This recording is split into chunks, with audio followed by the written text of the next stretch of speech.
three pieces. Why? Why'd you do that?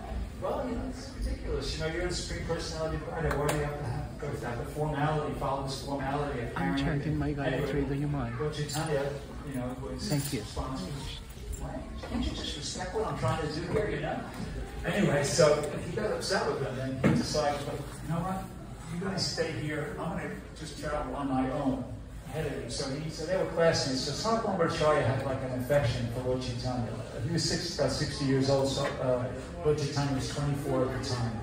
So he suggested to him, he said, you know, you're a really young man, and you're taking sannyasa at a really early age. It's going to be very difficult for you to maintain that unless you become really fixed up in, you know, philosophy. So I think you should hear Vedanta Sutra. He said, oh, man, you become fixed up and you have to maintain the sannyasa. That was Sarvabhauma Bhattacharya's service, basically. He was, you know, throughout all, he was training up sannyasis throughout all India. He was like what's referred to as the Shabda Pandit. He was a very high-ranking person in that, you know, as far as Vedic knowledge. So Lord Chaitanya agreed. So for 7 days, Lord Chaitanya was just listening to Sarvabhauma Bhattacharya. And then after that, but not saying anything. So then after 7 days, Sarvabhauma Bhattacharya said to Lord Chaitanya, so, you know, I'm speaking for 7 days now, and you're sitting there and you're listening, but you haven't asked any questions. Are you understanding the Vedanta Sutra? And Lord Chaitanya's of it, which you seem to be clouding the meaning of it, something to that effect. Goes on the exact verse. So when he said that, Sarvabhauma Bhattacharya was like, and then Lord Chaitanya went on to explain, you know, by quoting so many different shastras and things like that, how, you know, the Vedanta Sutra is brilliant like the sun. It didn't require these indirect explanations and interpretations. Anyway, there was a long discussion between the two of them, and Lord Chaitanya actually defeated and converted Sarvabhauma Bhattacharya. He became a devotee as a result of that conversation between him and Lord Chaitanya. And, you know, I mean, he went on actually to become one of the intimate associates of Lord Chaitanya, a very great devotee. So, Lord Chaitanya stayed there and Puri for some time after that. And with Sarvabhauma Bhattacharya become converted, Maharaj Prataparudra, the king of Orissa at the time, he also, by default, you know, he was a disciple of Sarvabhauma Bhattacharya. You know, he became a devotee of Lord Chaitanya too, basically, and he they offered all facility, you know, for all the devotees. They accommodated them, and they made it, you know, possible for them to, you know, have congregational chanting in the temple and everything. And that went on for a while. But then Lord Chaitanya wanted to go. He wanted to continue his tour to South India.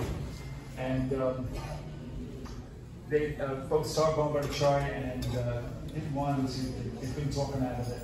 So Sarvabhauma Bhattacharya said, made one request that, actually, when you do your tour, I want you, please just make sure you meet Ramananda Roy. Because Sarvabhauma Bhattacharya knew Ramananda Roy because, you know, he was all, Ramananda Roy was the governor of Madras, and he was working under Maharaj Prataparudra, but he kind of thought that he was like a sentimental devotee. He didn't appreciate him at that time, but then after becoming a devotee himself, in retrospect, he did understand that, wow, actually, I had him all wrong. He's actually a very exalted devotee of Lord Chaitanya, you know. And then, towards the end, Lord Chaitanya altogether spent 18 years in Jagannath Puri, and the first 6 he was traveling, but then he was, when he was, you know, came back, he was doing kirtans with the devotees. But then, for about the last 12 years, he went into like a seclusion. He was feeling so much separation from Krishna that he couldn't even interact with his devotees. You know, coming like that. He just was living in a house of Kashinath Mitra called the Gambhira, and he was feeling great separation from Krishna. And that actually kept going until the end of his life. And because I'm kind of running out of time, I'll just read you one little excerpt here about Prabhupada describes that. So that night, Chaitanya Mahaprabhu would become mad in separation of Krishna. He would dash his head on the floor. Sometimes he would write with his nails, and sometimes he would go away.